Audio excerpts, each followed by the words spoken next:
په سمنګان ولایت کې د سرتیري ملي ورځ ولمانځل شوه. په دغه غونډه کې چې د یاد ولایت ځوانانو، قومي مخورو او ښځو برخه اخیستې وه، امنیتي ځواکونه یې د وطن د ننګ اتلان وبلل. د نوموړي ولایت والي عبداللطیف ابراهیمي غونډې ته وویل چې امنیتي ځواکونه د هیواد له تمامي ارضیت، ننګ او ناموس څخه شپه ورځ ساتنه کوي. همه سربازای عزیزی که به خاطر دفاع از تمامیت ارضی کشور، حراست، ثبات، حاکمیت دولتی و تمامیت ارضی کشور، حفظ نواموس ملی و در اقتضا بودن غیرت با عزت کشور اینا مبارزه میکنم. دا راز زیاته کړه چې امنیتي ځواکونو ته خپلې دندې مهمه او سپېڅلې دي تر څو خلکو ته ځواب ویونکي پاتې شي. اگر اردو باشه، پلیس باشه، امنیت ملی باشه، یعنی این وظیفه را مقدس می‌دانند که اینا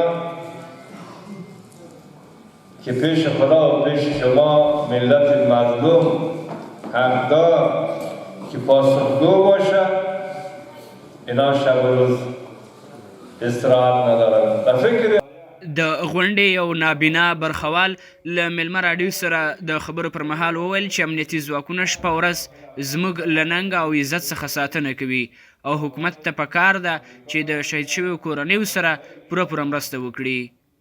شهدای سربازای دیری رو با شهامت ما را باید حکومت همکاری جدی بکنن، چون اینا به خاطر دفاع از ناموس ملی وطن، جان و مال مردم افغانستان همیشه شب و روز تلاش میکنن که ما مشکلات های زیادی را در سر راه شهدای نیروهای نظامی زخمی های سربازای ما دیدیم که توجه بیشتر برشان صورت نگرفته.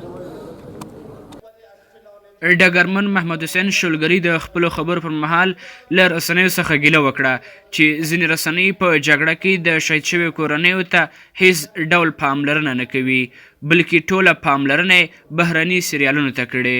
در قدم اول رسانه ها بودی، هر متوجه رسانه ها پیش خداوند مسئولید، پیش وجدانتان مسئولید، پیش خانواده های شهدا، طفلای شهدا مسئولید که شهادت اونها را بازگو نکنید، قهرمانی اونها را بازگو نکنید، ولی از فلان جان و فلان جان دامدار در تلویزیون‌های بانید.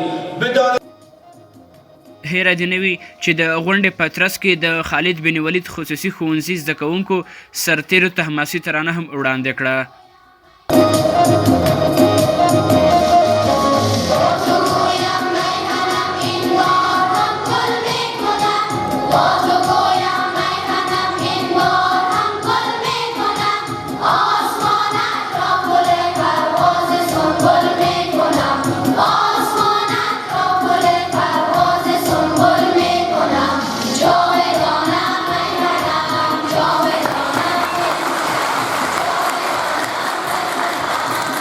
د یادونې وړ ده چې دغې غونډې ته د هیڅ شهید شوي سرتیري کورنۍ نه وه رابلل شوې.